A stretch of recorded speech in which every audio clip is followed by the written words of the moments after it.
안녕하십니까. 오늘은 펀드 시장에 대해서 말씀드리도록 하겠습니다. 사실 최근 3개월간은 그러니까 상반기에 펀드 시장과는 좀 분위기가 다른 모습들이 나타나고 있습니다. 국내 주식 같은 경우에는 지금 3개월째 자금이 지금 들어오고 있는 상황입니다. 매우 긍정적으로 보이고요. 반면에 해외 주식 펀드 같은 경우에는 ETF를 포함해가지고 지금 자금 유입 규모가 줄어들고 있습니다. 미국의 그 경기 침체 우려라든지 아니면 고평가 논란 뭐 이런 것 때문에 좀 신규 투자에 부담을 느끼신 분들이 좀 늘어나면서 해외 주식 펀드로의 자금 유입 규모는 좀 줄어들고 있고요. 반면에 국내 주식 같은 경우에는 코스피 200이라든지 뭐 레버리지 펀드 뭐 그런 펀드를 중심으로 해서 자금이 들어오고 있습니다. 많은 분들이 관심을 가지고 계신 2차 전지 펀드에 대해서 말씀드리도록 하겠습니다. 2차 전지 펀드 같은 경우에는 사실 작년 7월부터 자금 유입이 꾸준히 이어오고 있는 대표적인 유형 중에 하나고, 우리나라 주식 펀드 중에 특히 테마 펀드 중에서는 가장 큰 규모로 거의 한 4조 원가량이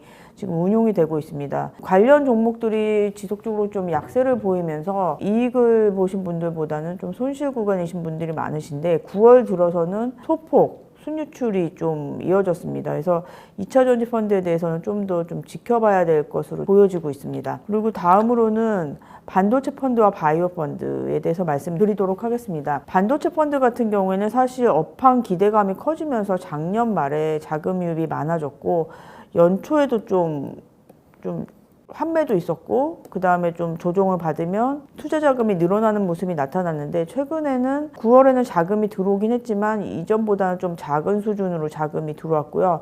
아무래도 저가 매수를 위해서 좀 자금이 들어온 것으로 파악이 되고 있습니다. 바이오 펀드 같은 경우에는 2달째 지금 순유입이 이루어지고 있습니다. 바이오 헬스 펀드 같은 경우에는 순자산 규모가 거의 한 1조 원에 좀 육박하고 있는 거고요. 바이오 업종에 대한 기대, 뭐 에로라든지 뭐 여러 가지 실적 개선에 대한 기대가 커지면서 최근 2달 동안 1,000억 원이 넘게 자금이 순유입되었습니다. 지금 상대적으로 최근 한 2-3달 동안은 국내 주식 펀드가 상대적으로 해외 주식 펀드보다는 좀 관심이 좀 커지는 상황이고요. 그 중에서는 뭐 전통적으로 좀 관심이 컸었던 2차 전지 펀드보다는 바이오 펀드 쪽으로 조금 관심이 늘어나고 있는 것으로 보여지고 있습니다.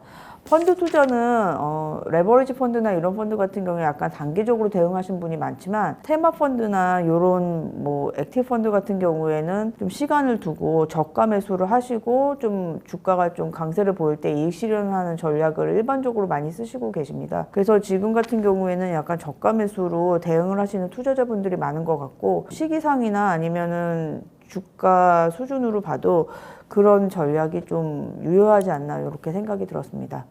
다음에 좀 더 유익한 자료로 다시 찾아뵙도록 하겠습니다. 감사합니다.